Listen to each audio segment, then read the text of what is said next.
Greetings, friends. As we approach the weekend, I wanted to talk to you for a brief moment about the most beloved of all the Psalms, Psalm 23. It begins with, "The Lord is my shepherd, I shall not want." And it ends with, "Surely goodness and mercy shall follow me all the days of my life, and I will dwell in the house of the Lord forever." And in between, it's the journey from beginning to end that we get to experience with the God of all grace, the God of all hope, the God of all abundance, the God of all comfort, the God of all mercy, the God of all deliverance, the God of all faith, and the God of all provision, who indeed is always good. The reality is that all of us are sheep. There's no big I's and no little U's. Jesus doesn't have any celebrities. As a matter of fact, Jesus is not part of celebrity culture. His whole way of life was so contrary to celebrity culture. And when we think about our relationship to him as the shepherd, the great shepherd of the sheep, as David thought of him, we begin to realize that being a sheep is not really all that difficult if we learn how to listen to the voice of the shepherd.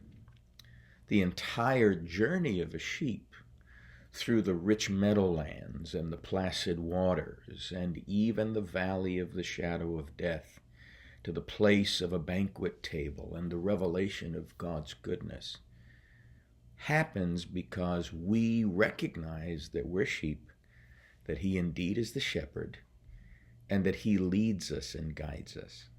And that as we learn to listen deeply and intently with all of our hearts from the inside out to the voice of the one who calls us to himself and continually says as a shepherd, "Follow me," we discover that he takes us to places that are lush and abundant, even when we are in difficult, trying seasons of tribulation, affliction, and anguish. God makes himself known to us and oftentimes shows up in ways that we desperately need, but that we don't fully understand, especially when we find ourselves in low places, tight places, cramped quarters, valleys of shadows where death looms large and wants to let us know it's over, when in actual fact it's not over yet. We still have a future. And so regardless of what we face, regardless of what we endure, regardless of what we wrestle with, we have a future because the God we serve called us by name, knows us better than we know ourselves, loves us with a perfect and everlasting love, a loyal love that will never fail, and knows the way because he is the beginning and the end, the first and the last. He knows the way through the valley of shadows, and he's leading us to a banquet table. Even in the midst of our greatest calamities, our greatest pains, and our greatest sorrows, he brings us to the table. And there at that table, he feeds us on himself. He says, "This is my body. Feed on me. This is my blood. Drink of me." And yes, it's Eucharistic, but it's also an awareness of how he takes the living word that he is and breathes on the written word we've been given and invites us to eat the book.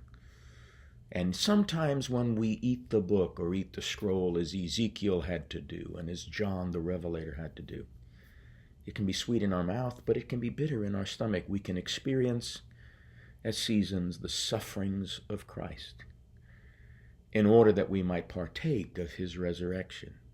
There are times where the scroll is bitter in our mouth, but as we process it, assimilate it, take it in, digest it, it becomes sweet in our stomach. All the chastenings of the Lord are for our own good and for his glory. They don't seem pleasant at the moment, but the end is that they yield the peaceable fruit of righteousness, which is why James can tell us Count it all joy. So I want to invite you, as we continue to move through this summer season, to remember that the Lord is our shepherd. We shall not want. He makes us to lie down in green pastures. He leads us beside quiet streams. He restores our soul. He leads us in the paths of righteousness for his name's sake. Even though we walk through the valley of the shadow of death, we will fear no evil. God gives us faith because he causes us to know that his rod and his staff, the very functions of his word, comfort us, deliver us, protect us, and guide us. And then not only that, but he spreads a table before us, that Eucharistic table, in the presence of our enemies. He provides a feast for us of the invisible realities of every spiritual blessing that we have in him. Surely, goodness and mercy shall follow us all the days of our life. How long is our future? We will dwell in the house of the Lord forever.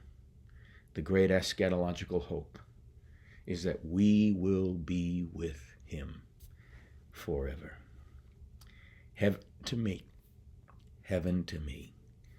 Where Jesus is, the old songwriter said, will be heaven to me. The late Lutheran theologian Robert W. Jensen said, God is a place all by himself. I pray you be enriched, enlarged, enhanced, inspired, encouraged, and empowered by the one who calls you by name and leads you forth by his voice. He knows you better than you know yourself, and his goodness and his mercy are following you all the days of your life, and you will dwell in his abode forever and ever. I pray you have a blessed weekend. If you have a local church where you worship, be faithful to that family. Be faithful to worshiping Christ together with your brothers and sisters. If you have nowhere to worship, join us at Church on the Living Edge, 9 a.m. or 11:15, and partake with us of the riches of his grace. Have a great weekend. Blessings.